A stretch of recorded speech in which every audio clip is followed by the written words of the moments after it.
정부 파트가 있어요. 이제 전자정부라는 파트가 이제 매번 꾸준하게 나오는 파트고요. 중요합니다. 이게 특히 뭐 과거에 서울시 같은 경우 참 많이 나오고 했었는데 이 지식조직이라는 파트가 먼저 좀 소개하고 그다음에 전자정부 좀 넘어갑시다. 특히 이제 정보화 사회에 따른 부분입니다. 우리가 이제 종래 교재 출간했을 땐 사장이 포함식이었었어요. 근데 사장이 조직 변동에서 포함시기에는 정보화 사회라는 파트가 좀 많은 영향을 주기 때문에 좀 별도로 뽑은 거고요. 지금 이제 우리가 사는 20세기 후반 또는 21세기라는 사회는 정보화 사회입니다. 정보화 사회를 다른 말로 쓰면요, 지식사회라 불러도 됩니다. 그래서 지금 얘기한 게 이제 지식사회에 대한 얘기를 얘기하고 있고, 그럼 지식사회란 말을 쓸 때요, 이게 이제 방금 얘기한 것처럼 뭐라고요? 정보화 사회를 갖다 이렇게 얘기했어요. 그러니까 지식사회란 말의 의미는 지식이 중요한 자산 또는 중요한 자본으로 인식되는 사회다, 이렇게 정리할 수 있죠. 이제 사회 파트 공부를 많이 하면 이제 생산요소라는 말을 많이 쓰죠. 생산요소에서 소위 흔히 세 가지 많이 얘기하죠. 토지, 노동, 자본 얘기하지, 그죠? 아직 공부 안 했으니까 했을 텐데. 근데 토지, 노동, 자본이라는 전통적 생산요소 가지고 설명하기에는 오늘날 훨씬 더 넓죠. 그래서 최근에는 생산요소 개념이 확대가 되거든요. 이게 또 그 중에 하나가 뭐죠? 지식이라고 볼 수 있어요. 그래서 중요한 어떻게 보면 생산요소 또는 뭐 자산 또는 자본을 볼 수 있습니다. 근데 이 지식사회에서 적합한 조직을 지식조직이라고 불러요. 지식사회에 적합한 조직을 지식조직이라고 부르고, 지식조직이라는 것은 지식의 창출, 지식사회 자체는 뭐냐, 지식이 중요하다, 이거 한마디. 얘가 뭐야, 얘가 중요하다, 이렇게 보는 거고, 지식조직이라는 말은 지식의 창출, 공유, 활용이 뛰어난 조직입니다. 지식의 창출, 공유, 활용이 뛰어난 조직은요, 전통적 조직하고 달라야 된다, 이거. 전통 조직과 다르다, 이거. 그럼 이때 지식사회라는 말, 정보사회라는 말과 대비되는 개념이 있죠. 뭐하고 비교할까요? 얘는 뭐하고 비교해야 돼요? 정보사회는 뭐하고 비교해야 돼요? 대비된 말이 나와야 되잖아요, 그죠? 대비된 말. 정보사회 대비된 말은 뭐예요? 무슨 사회예요? 산업사회지 뭐예요, 이게? 산업사회는 또 뭐하고 비교해요? 농업사회하고 비교하겠지, 그죠? 그러니까 이런 게 있잖아요. 사고란 게 자꾸 이렇게 뭐냐면 이렇게 비교 개념을 딱 잡아야 특징을 만들 수 있어요. 그러면 지식사회에 대비된 말은 뭐였다? 산업사회거든요. 산업사회에 가장 적합한 조직이 무슨 조직이죠? 그렇죠. 관료제지. 관료제. 산업사회에 적합한 조직은 관료제예요. 그럼 얘는 뭐하고 비교한다? 관료제하고 비교하는 것이에요. 그래 보면 탈관료제네? 그래요. 탈관료제 이게. 그래서 그럼 관료제적 특징은 이거잖아요. 이거잖아요. 자, 1, 2, 3 자동으로, 그지? 계층제, 전문화, 공식성입니다. 그럼 전문화는 업무를 어때요? 분업적 업무 수행이죠? 분업적 업무 수행이죠? 분업적 업무 수행, 다시 바꿔서 뭐죠? 개인적 업무 수행입니다. 그러니까 이 관료제 이름은요, 뭐 당연히 전문성, 능률성 이런 거 이제 자동적으로 이렇게 보셔야 되고, 그다음에 얘는요, 개인적 업무 수행이에요. 개인적. 그럼 개인적인 업무를 수행하면은, 개인적 업무 수행하면은 이 사람에게 요구되는 지식은 어떤 지식이다? 개인적 지식이 필요하단 말이야. 개인적 지식. 내 업무 처리에 필요한 지식은 개인적 지식이 필요하고요. 개인적 지식의 사유화가 중요하단 말이야. 지식 사유화. 지식은 뭐죠? 나의 재산이란 말이야. 사실은 그렇잖아. 우리가 어떤 조직에서 내가 이 자리를 지킬 수 있는 가장 큰 힘은 뭐죠? 이 파트에 대한 나의 전문성이거든.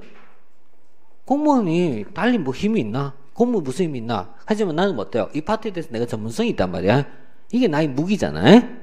이걸 가지고 있어야 어때요? 계속 승승장구하는 거지. 그래서 전문성이에요. 그래서 여기는요, 소위 이제 개인적 지식입니다. 개인적 지식. 이건 뭐냐면 지식 사유화라고 하는 거야. 사유, 사유, 그지? 사유. 그 말의 상대는 뭐죠? 사유의 반대말은 공유잖아요. 공유잖아. 공유.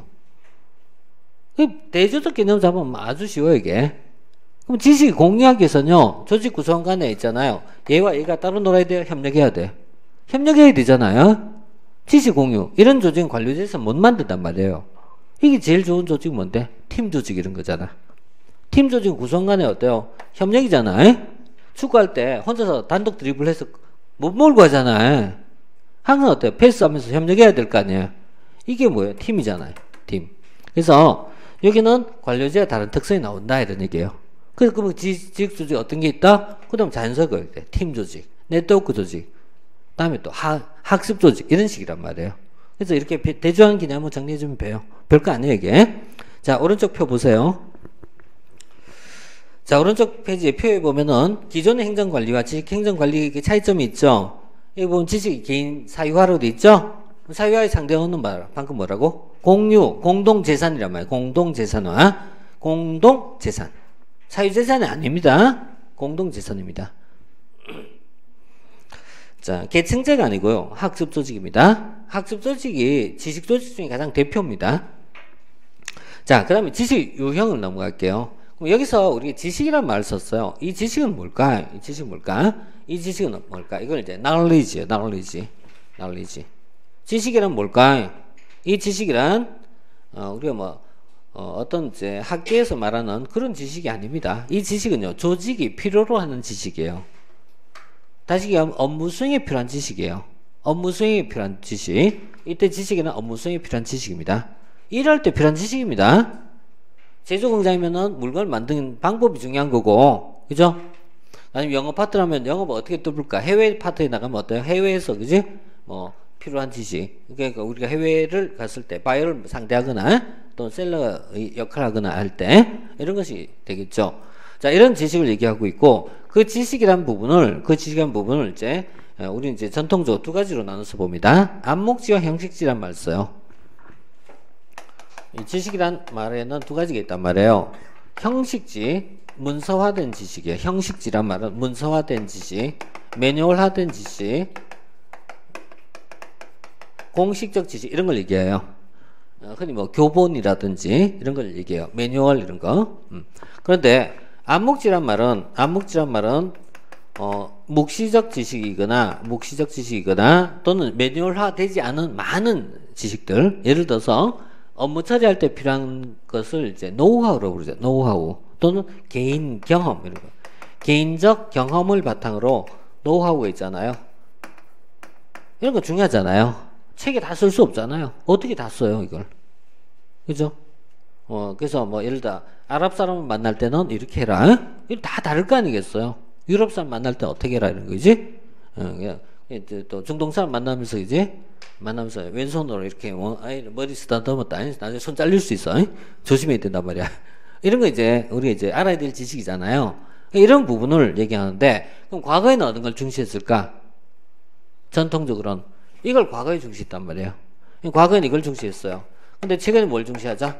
이거 중시하자는 얘기예요. 이게 중요하단 말이에요. 최근에 이걸 중시하자. 암묵지로서 놔두지 말고 뭐 하자? 아까 얘기하죠. 서로 뭐 하자? 공유하자는 얘기야. 그래서 얘를 이렇게 하는 게 중요한 거예요. 암묵지를 형식지로 하는 게 중요하단 말이에요. 혼자만 알고 있지 말고 같이 좀 공유하세요. 이것이 그 다음에 나오는 노나카라는 사람의 지식순환론이라고 불러요. 노나카라는 사람이 얘기했던 지식순환론이 있는데요. 지식 변환 과정이 있죠. 지식 변환 과정에 노나카라는 학자가 이름도 재밌어요. 다 깨우치라는 사람이 있어요. 이 사람은 한 번에 다 깨우치는가 봐. 다 깨우치. 근데 이제 노나카는 이름도 좋잖아. 논아주는 사람이야. 근데 이제 논아주고 다 깨우치는 이런 사람들은 지식을 이제 공유하는 방법을 이렇게 설명하고 있어요. 암묵지로 다시 얘를 형식지를 암묵지로 이렇게 해서 지식 순환이 일어나요. 자, 암묵지란 말은 내가 동료로부터 선배로부터 배우는 거예요. 이게 배우는 거야. 그래서 이걸 사회화로 불러. 사회화한다. 또 이것을 우리가 문서화하는 것을 외제화라고 불러요. 외제화. 그리고 다시 이것을 연결해가는 것이 연결하고 이걸 가지고 다시 또 배우는 거예요. 그래서 내재화라고 불러요. 세부적 용어는 꼭 기억 안 해도 되니까 이제 흐름만 잡아주세요. 여러분들 이제 우리 학원에 와서 공부를 하면 어떤 측면이 있다? 서로 간에 어때요? 지식 공유하는 것이 있고 그 다음에 이걸 가지고 문서화, 노트화 하는 거고 노트한 것을 책으로 만들고 책을 가지고 다시 또 배우는 거예요. 이게 좋은 조직일수록 이게 어때요? 이렇게 돌아가면서 자꾸 늘어나는 거예요. 자꾸 늘어나. 이게 뭐죠? 확대재생산이라고 부르는 거예요. 확대재생산. 지식이란 이렇게 어때요? 나사형 구조를 가지면서 확대 재생산이 된다 이렇게 보는 거. 이게 좋은 조직이죠. 이런 조직이 되려면은 조직이 어때요? 경직적인 조직이 안 되는 거 이게. 아주 융통성 있어야 되는 거 이게. 융통성 있게. 그래서 이 조직이라는 것이 이렇게 뭐냐면요, 서열을 강조하고 매뉴얼에서 움직이는 조직 가지고는 안 되는 거 이게. 지금 시대에 이거 안 되는 거 이게. 이렇게 보지 말고 좀 더 신축성 있는 조직이 필요하다 이런 얘기죠. 자, 이건 이제 이런 어떤 흐름 정도 보시고, 암묵지 형식지는 용어의 의미 차이를 알고 있어야 돼요. 그 다음에 지식조직이 주요 모형이다라고 했어요. 여기 보다시피 팀 조직, 네트워크 조직, 가상 조직 등등이 있어요. 그 내용 다음 페이지 나옵니다. 그래서 팀 조직은요, 목표를 공유하고요, 책임을 공유하고, 그죠? 목표 달성을 위한 책임을 공유하고, 문제 해결을 위해서 공동의 접근을 사용하는 조직이다 라고 했고요. 등장 배경은 환경 대응에 대한 필요성, 관료주의 타파 이런 것이 들어갈 수 있죠. 그리고 이 팀 조직은 전통적 조직에 비해서 수평적이죠, 유기적이죠, 이런 조직이다 이렇게 이제 보고요. 그 다음에 뭐 특징 따로 정리 안 해도 될 것 같아요. 전문가에 의해서 공동의 목표를 설정하고 공동의 책임을 지고 자율성이 높고 이런 것입니다. 그래서 뭐 팀 조직이란 말을 정리 안 해도 우리는 이미 이제 개념적으로 대충 알고 있어요. 대충 이런 것이다 이렇게 그려지고 있어요. 그럼 됐죠 뭐. 그 다음에 네트워크 조직. 네트워크는 하나의 조직에서 모든 업무를 수행하지 않고요, 이걸 외부 기관에게 아웃소싱 주는 거죠. 그 결과 네트워크는 전략, 계획, 통제만 하고 나머지는 위임하기 때문에 공동 조직이다, 또 느슨한 조직이다, 느슨한 연결의 조직이다 라고 합니다. 최근에 이제 많은 기업들은요, 자신의 조직 내에서 모든 것을 직접 하고 있지 않습니다. 자신들이 조직에선 중요한 파트는 자기가 해야 됩니다. 중요한 것이란 것은 결정을 내리거나 전략적 판단을 내리거나 기획 조정을 얘기하고요. 단순한 이런 집행적 파트는 자기가 직접 안 하고 다른 때 떼어주는 겁니다. 이걸 우리 아웃소싱이라고 부르잖아요. 그래서 요즘 보면 뭐 경비, 딴 데 청소, 딴 데, 그죠? 뭐 메일 발송, 이게 DM이라고 불러요. DM 다른 데 주고 이런 식이란 말이에요. 알다시피 KBS, MBC도 어때요? 드라마 제작, 돈 되는 건 누가 한다? 직접 하는 거고, 돈 안 되는 거는 아웃소싱 주죠. 그죠? 돈 안 된 거 아웃소싱. 그래서 아웃소싱인데 이게 대박 터졌어. 그럼 그 다음 뺏어갖고 직접 하고. 좀 이건 나쁘다. 이런 식으로 이제 이루어집니다. 이게 뭐냐면 외주화잖아요. 그래서 이걸 이제 정리하면 됩니다. 이제 간단해요. 자, 얘들은 조직 내에서는, 조직 간에는 이 관계만 이해해 주면 돼요. 조직 내에서는 직접 해야 될 게 있고, 그 다음에 외주화 주는 파트가 있어요. 아웃소싱 하는 경우 있어요. 그럼 어떤 게 직접 한다고요? 중요한 거. 이걸 이제 핵심적이다. 아니 뭐 전략적이다. 또 뭐 어떤 거 쓸까요? 핵심적, 전략적, 경쟁력 있는 이렇게 해도 돼요. 또 뭐 기획이라든가 조정이라든가 이런 건 이런 거 외주할 수 없는 거 이게. 이런 건 자기가 직접 해야 되고, 나머지 이제 다른 것들 시간 많이 걸리고 돈 많이 들고 이런 거 아웃소싱 하는 거죠. 이렇게 하는 것이다 이게. 그 다음에 조직 간의 관계는요, 이 회사와 외주업체의 관계를 얘기해요. 얘와 얘의 관계를 얘기해요. 얘와 얘의 관계는요, 수직적일까요? 수평적일까요? 수직처럼 느껴져요? 그럼 아웃소싱이 아닌 거예요.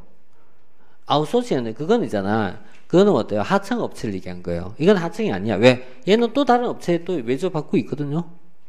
외주. 그래서 관계는 뭐였다? 수평적이에요. 수평적. 그 다음에 영구적일까요?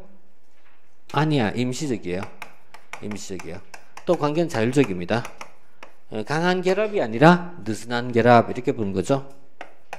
느슨한 결합. 그죠? 이게 네트워크입니다. 그죠? 참 쉽죠?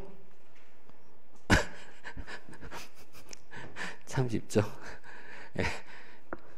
요즘 보니까 보니까 뭐더라? 보면 이제 요리 나오는 거 있잖아요. 요리한 거 보면 있잖아.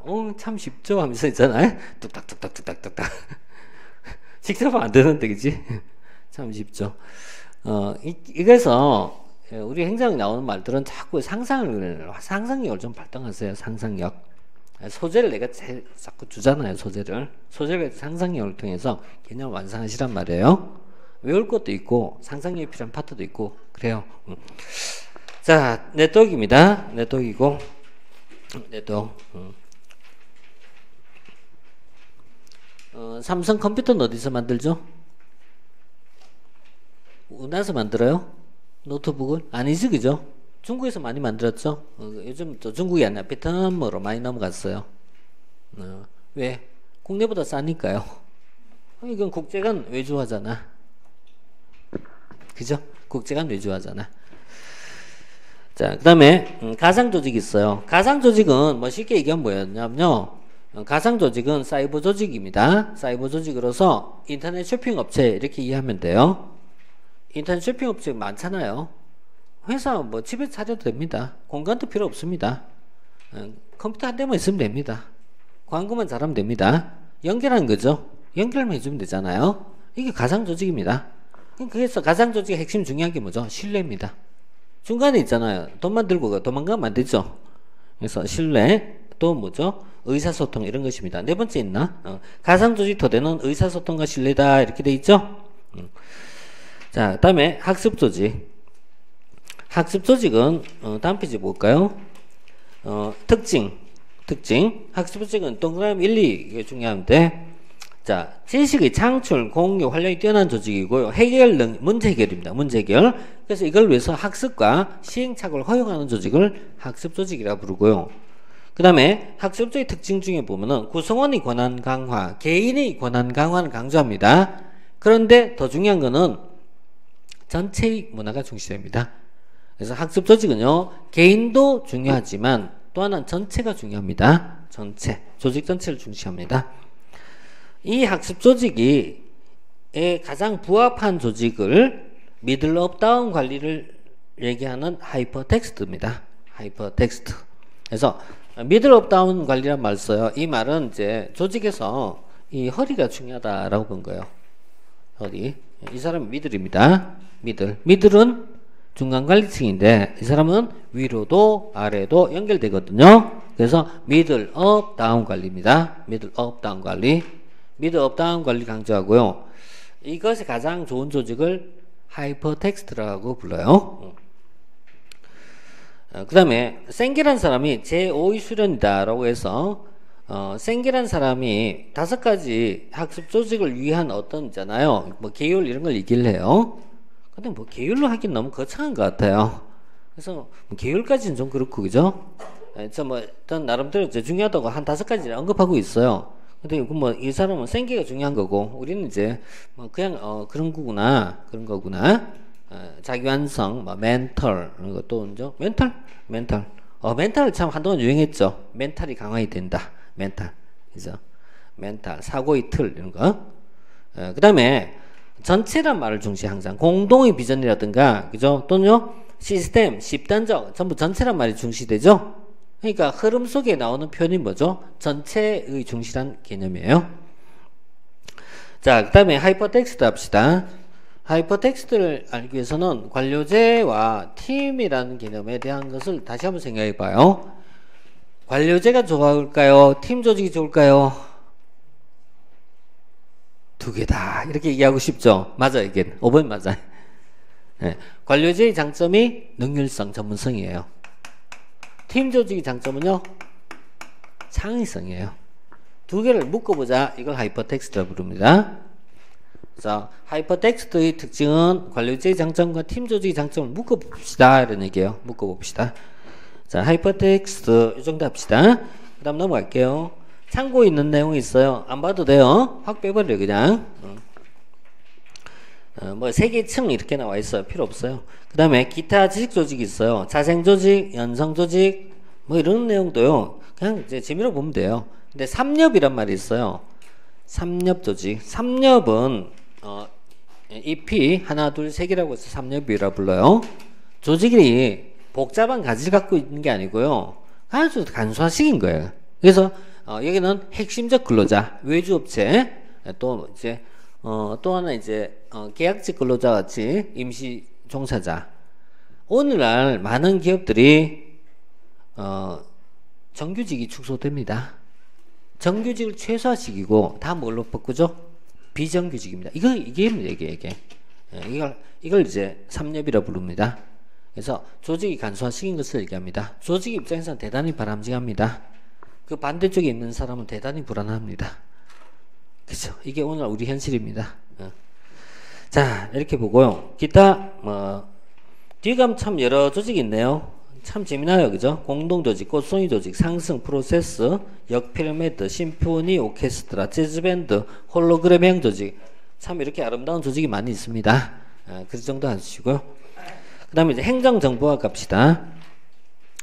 이 행정정보화 또는 이제 지식조직, 전자정부 기능으로 이어지는데, 행정정보화도요, 앞에 여러 가지 말 쓰고 있지만, 꼭 중요한 건 별로 없어요. 644조에 보면은 DSS, 엑스포트 시스템, 실행 시스템, 전자정부, 전자거버넌스 발전 단계. 그래서 전자정부란 말 간단하게 개념 간단하게 한번 보고요. 정보와 기술을 이용하여 효율적 업무를 재설계하고 그다음에 절차를 감수하는 문서 없는 정부다 이렇게 보고요. 그다음에 전자거버넌스 발전 단계라고 있어요. 전자거버넌스 발전 단계에 보면은 세 가지 단계가 나와요. 전자정보화, 전자자문, 전자결정 이런 단계예요. 좀 편안하게 보이는데 사실 또 문장이 나오면 자꾸 틀려 이것도. 마지막 단계가 결정입니다. 결정 전 자문한 것이고요. 그 이전에 정보화가 필요합니다. 그래서 이렇게 순서 좀 봐두시고 다음에 우리나라 전자정부 갑시다. 밑에 있는 다 참고사항이에요. 우리나라 전자정부 우리나라 정보화에 보면요. 행정정보화의 발전 단계라고 했어요. 어쩌고 저쩌고 있어요. 이것도 지금 다 구시대 얘기예요. 그래서 이것도 빼도 돼요. 참고 빼버리고 GIS도요. 요즘 많이 논의하진 않아요. 이미 다 논의했던 겁니다. 그 다음에 정보화가 행정계층에 미친 영향이라고 되어 있어요. 여기서는 딱 이제 한 가지 의미만 이해할게요. 정보화의 전개는요. 이런 조직 구조가 오늘 와서 붕괴되는 거예요. 그러니까 이런 조직이 오늘 다시 얘기하면 계층제가 계층이 오늘은 계층이 축소 이게 이 결론입니다. 그걸 설명하는 표현은 여러 가지 있어요. 어떤 사람은 역피라미드를 설명하는 사람도 있어요. 또 어떤 사람들은요, 여기 그림이 좀 잘 안 되는데, 종 모양에다 럭비공을 올려놨다. 이렇게 표현해요. 럭비공 잘 모르니까 그냥 달걀이라고 하면 될 걸 가지고. 이렇게 얘기하기도 하고, 또 어떤 사람은 이제 호리병 구조 이렇게 얘기하는 사람도 있어요. 이건 뭐냐면 다 허리가 짤록짤록해진 걸 얘기해요. 중간층의 축소를 얘기한 말입니다. 그래서 오늘 관리 업무가 많이 줄어드는 것을 얘기해요. 왜? 전산화는 관리의 중요성을 많이 줄여가거든요. 관리 파트. 왜? 전산화는 대체한다는 말이에요, 이게. 이런 부분이 이제 들어가죠. 전산화는 사실 관리자의 역할이 전통적 관리 방식을 많이 준 건 맞아요. 요즘 전부 다 출결 시스템 자동으로 다 체크되죠, 옛날처럼 일일이 그런 거 없잖아요. 지각하면 바로 그냥 자동으로 기록돼요. 걱정 안 해도 돼요. 몇 번 했는지 다 알게 돼요. 이제 이런 부분이 이제 관리 필요성을 줄여간다 이런 얘기입니다. 그래서 계층성의 약화 이게 이제 여기서 결론적이라고 보시면 됩니다. 그 다음에 전자정부 갈게요. 전자정부는 정보화 기술, 원스톱 서비스, 고객지향적 정부 이런 다 내용인데 이 전자정부에서 유형이 세 가지가 있어요. 전자정부 유형에 보면은 이 정보화라는 것은 어떻게 있잖아요. 어떻게 영향을 주냐라고 했을 때 첫째는 조직 내에서 이 조직이잖아요. 조직 내에서 내부적으로 본다면은 정보화는 업무의 효율성이나 능률성을 높여줘요. 그러니까 정보화가 업무의 능률성을 높여줄 수 있어. 이건 당연하게 정보화로 인한 장점이에요.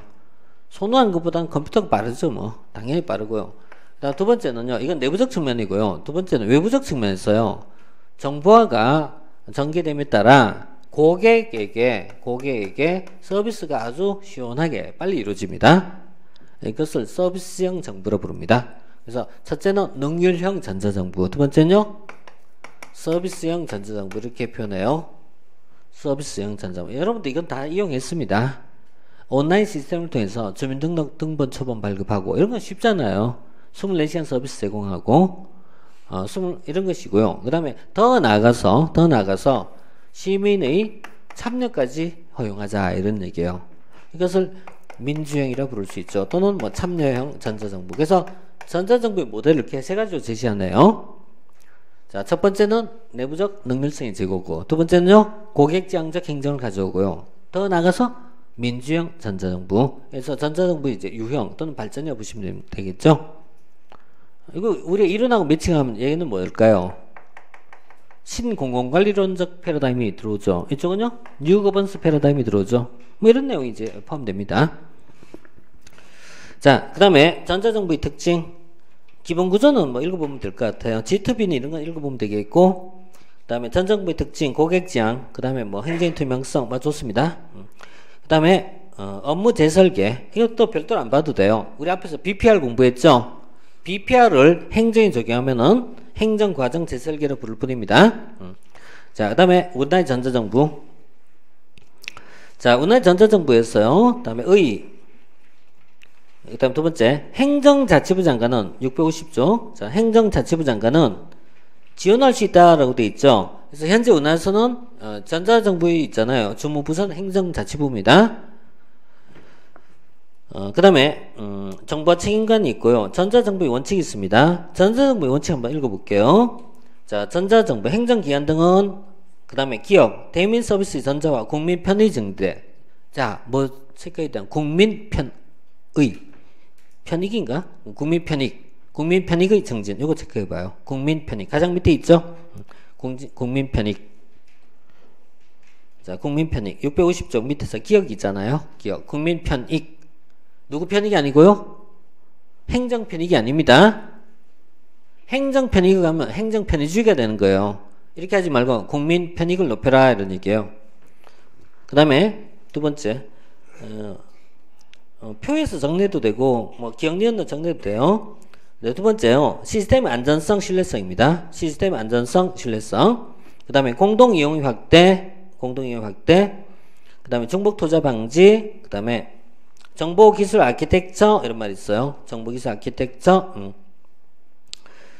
그 다음에 전자적인, 그 다음에 세 번째 보면 전자적 확인할 수 있는 사항을 민원에게 요구하지 마라 이런 얘기예요. 우리가 보통 이제 이력서 쓸 때, 이력서 원서 같은 거 쓸 때 보면 세 가지를 보통 많이 요구를 해요. 이사주. 취업에 한 번도 고민 안 했으니까 모르는구나. 이력서, 사진, 그죠? 이사주, 주민등록 등초번, 그죠? 그래서 사기업에 보면 이런 거 꼭 요구하거든요. 근데 공공기관에서는 주민등록 등초번 첨부할 필요 없다는 얘기예요. 왜? 자기가 확인할 수 있잖아. 쓸데없이 종이 낭비할 필요 없죠. 자, 그 다음에 본인의 의사에 반하에 사용돼서 안 된다 이런 얘기입니다. 그 다음에 자, 다음에 정보자원관리가 있어요. 이건 뭐 지나갈게요. 지나가고. 그 다음 정보기술 아키텍처란 말이 있어요. 정보기술 아키텍처. 아키텍처란 말의 의미는요, 설계도를 얘기해요. 설계도, 다른 말로 밑그림을 얘기해요. 설계도, 밑그림. 이걸 또 어떤 사람 청사진 이렇게 부르기도 하죠. 청사진을 제시했다. 이렇게. 설계도나 밑그림이나 청사진이나 다 그 말이 똑같은 말이에요. 전자정부의 밑그림을 정보기술 아키텍처라고 표현하는데, 자, 아래쪽에 보면은 이제 전자정부는 넓게 보면은 국가정보화 계획 속에 포함되는 것입니다. 그럼 가장 넓은 건 국가정보화 계획이 먼저 이루어져요. 근데 국가정보화 계획은 누가 하는 것이다? 미래부에서 기획을 수립합니다. 미래창조과학부에서 뭐한다? 국가정보화 계획을 수립해요. 그럼 이 국가정보계획 속에 행정부나 또 다른 부서의 정보가 들어가겠죠. 그래서 그 하위적 개념으로 전자정보가 들어갈 수 있죠. 그럼 전자정보는 현재 앞에 본 것처럼 누가 한다? 행정자치부에서 주도하는 것입니다. 그 다음에 이 전자정보를 만들기 위해서는요, 뭐가 필요하다? 설계도가 필요하단 말이에요. 이걸 뭐라 부른다? 아키텍처로 부르는 거예요. 정보기술 아키텍처. 정보기술 아키텍처가 필요해요. 이게 뭐냐면 설계도예요. 그럼 설계도를 가지고 이제 다 된 게 아니에요. 부서별로 뭐 만들어야 돼. 부서별로. 뭐 예를 들어서 국방부도 전산화 필요하고, 그죠? 법무부도 필요하고, 행자부도 필요할 거 아니에요, 그죠? 그래서 여기 필요하기 위해서 뭐가 필요하다? 모델이 하나 있어야 돼. 참조 모델이 있어야 돼. 참조 모형. 그래서 나온 게 참조 모델이에요. 참조 모형. 그래서 이것을 참조하여 부서별로 약간씩 가변해서 설계해 들어간다 이런 얘기예요. 그럼 참조 모델 뭐 있는데 그러다 보니 뭐 무슨 무한 뭐 이렇게 나온 거야. 뭐 이렇게 나와요. 뭐 해갖고 RPM 뭐야 이게 뭐 BPM이지 PRM이지 RPM이 아니고 PRM이라든가 BRM이라든가 DRM이나 뭐 이런 말들이 나와요. 이것까지 뭐 굳이 안 봐도 상관없어요. 그래서 참조 모델을 얘기할 뿐입니다. 참조 모델 뭐 데이터든 성과든 이런 것이 있습니다. 자 이런 내용이 그 다음에 들어간다. 어디 있다라는 것만 알고 있으면 됩니다. 자, 그 다음에 전자서명이 있네요. 전자서명은 뭐, 이것도 이제 기술적 개념이니까 몰라도 돼요, 이것도. 근데 그냥 알기 쉽게 이런 걸 얘기해요. 옛날에는 종이 문서를 썼어요. 종이 문서를 쓰면은 기관장이 결제할 때 어때요? 이렇게 결제란이 있잖아요? 이때 이거 뭐냐면 결제, 서명하거나, 그지? 날인한다, 날인. 날인이 무슨 뜻일까요? 날인. 날인한다. 꽝 찍었다, 그래서 뭐 서명하거나 그지 이렇게 했단 말이에요. 근데 지금 전산을 통해서 한단 말이에요. 그럼 종이가 없잖아. 종이가 없으면 뭔가 서명하는 방식이 있어야 되잖아. 이게 뭐지? 우리가 하는 공인인증서 개념이에요. 공인인증서. 근데 여러분 쓰는 그 있잖아요. 은행에서 제공하는 그거 말고 좀 비싼 게 필요하겠죠. 왜냐하면 보안이 필요하니까. 보안이 필요하니까. 그래서 기업용 공인인증서는 비싸요. 기업용 공인인증서는 싼 것도 만 몇천이고 비싼 거 10만 원 넘어가요 이게. 일종의 도장이라고 생각하시면 돼요 이게. 그래서 공인인증서 관리 잘해야 돼요. 관리 잘해야 돼요. 그거 가지고 이제 귀찮다고 그죠? 이메일 속에 첨부해갖고 들고 다니지 마시라는 얘기예요. 누군가 그 이메일을 해킹하는 순간 내 거 다 틀리는 거 이게. 그래서 잘 하시고. 물건은 현금 구매보다는 뭐든지요 카드 구매가 좋습니다. 카드는 안전장치가 있습니다. 현금 안전장치 좀 떨어집니다. 자, 그 다음에 유비쿼터스 갈게요. 유비쿼터스란 말이 이제 언제 어디서나 접속 가능한 이런 얘기인데요. 유비쿼터스 개념이 이제 등장한 지 조금 지났습니다, 벌써. 그래서 유비쿼터스란 말이 전자정부라는 개념과 뭐 다른 내용은 아닙니다. 근데 최근에 유비쿼터스 개념은 정부 3.0 개념하고 연결됩니다. 정부 이제 버전을 설명할 때요. 정부도 버전이 있어요. 현 정부 들어와갖고 버전을 자꾸 이제 얘기할 때 전자정부 버전이 얘기할 때 1.0 버전에서 2.0 버전이고 지금 3.0 버전이라고 설명하거든요. 그래서 정부 3.0 이렇게 씁니다. 정부 3.0 전자정부를 이제 표현한 말로서 정부 3.0 이렇게 표현하는데 이때 요 단계일 때는 요 단계는 누구 중심이다? 정부 중심입니다. 정부 중심. 정부가 중심인 거고요. 일방적 서비스, 일방적 전달이 이제 중의를 이루어 있었다면 2.0은 이제 뭐냐 국민 중심이에요. 국민 중심이고 이제는 서로 주고받는 거 쌍방향입니다. 양방향.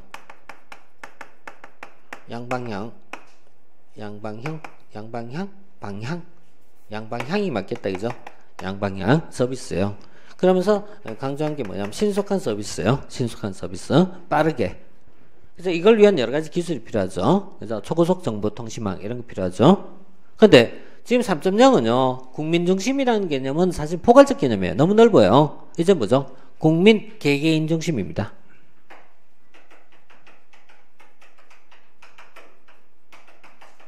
그러면서 이제는 신속성의 개념을 한 단계 더 지나갑니다. 그래서 중요한 게 뭐냐면 개인별 맞춤형 서비스. 이 가장 중요한 키워드가 맞춤형이에요. 맞춤형 서비스예요. 그래서 신속성이나 능률성이라는 개념이 아니라 형평성이라는 말을 쓰는 거예요. 형평성. 개인별로 맞춤형 서비스 제공해라 이런 얘기예요. 이걸 이제 이상적으로 표방하는 겁니다.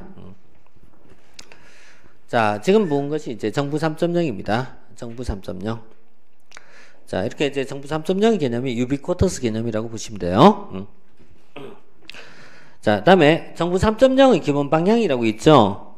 자, 볼까요? 이제 공공정보 적극 공개를 통해서 알권리 충족하자. 예, 그렇죠. 우리 앞에서 봤죠, 알권리. 그 다음에 공공 데이터의 민간 활용을 활성화하자. 예, 공공 데이터를 민간에게 제공하고 이걸 가지고 활용해라 이런 얘기예요. 그 다음에 민간 협치란 말은 우리가 잘 아는 뭐예요? 거버넌스 아닙니까? 거버넌스, 민간 협치죠. 그 다음에 또 뭐 칸막이 해소 이런 거 들어갈 수 있어요. 여섯 번째 보면 빅데이터야 개념이 많이 나와요. 빅데이터, 빅데이터 활용하자 이런 얘기예요. 빅데이터를 활용하자. 자, 이 정도 하면 되겠죠. 그리고 맞춤형 서비스 10번째 있다, 그죠? 맞춤형 서비스.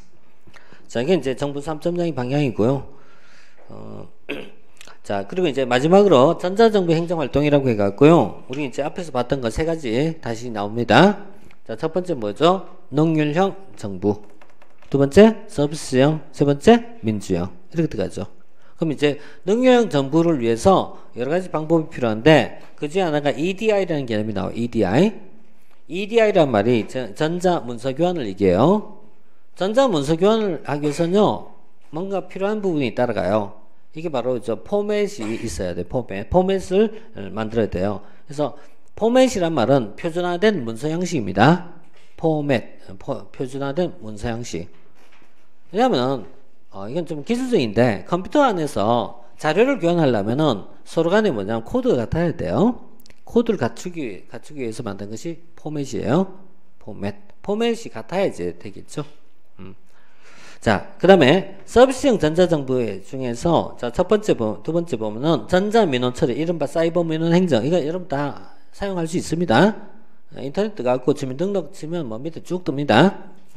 그 다음에 CRM이라고 고객관계관리라고 있어요. CRM. 그래서 최근에 와서 이제 고객에 대한 정보를 바탕으로 조직 내 업무 프로세스라든가 조직 구조라든가 인력의 재배치 같은 것을 재정비하자. 이걸 CRM이라 불러요. 그래서 CRM이니까 뭐 아무래도 클라이언트라든가 커스터머 릴레이션 이렇게 되겠죠. 그래서 고객 관계, 매니지먼트 관리 이렇게 보면 되겠죠. 그리고 마지막에 민주형 전자정부예요. 그래서 민주형 전자정부는 우리 앞에서 봤던 내용 그대로 이어서 붙이면 됩니다. 그래서 이른바 전자 거버넌스 단계라고 보시면 되겠죠. 자, 이렇게 해갖고 이제 우리가 대망의 이제 조직을 드디어 마무리했습니다. 오늘 많이 공부한 것 같지 않은데 100쪽 정도 나간 것 같아요. 근데 이제 앞에 있는 내용들은 보다시피 있잖아요. 빨리 읽으면은 뭐 크게 있잖아요. 내용만 많았지, 아니 페이지만 많지 알맹이는 그렇게 많은 거 아니거든요. 그래서 뭐 중간중간 커팅하고 보면은 볼만합니다. 이 정도는. 우리 이제 다음 시간 갖고 인사행정 볼 거예요. 인사행정부터는 또는 조직론 중간부터는요. 복잡한 사고력이 요구되는 것이 아니고 성실하면 되는 것 뿐입니다. 성실하게 하면 됩니다. 많이 보고 정리하면 되는 거지. 많이 보고 정리한 것은 누구나 할 수 있습니다. 누구나 할 수 있어요. 누구나가 되면 됩니다. 이때는 누구나가. 그래서 부지런히 공부하면 됩니다. 이제부터는 시험 문제는 꼭꼭 정확하게 나옵니다. 뭐 인사행정 세 문제 딱딱 떨어지기 때문에 놓치면 안 되죠. 자, 여기까지 할까요? 자, 오늘 수고했습니다.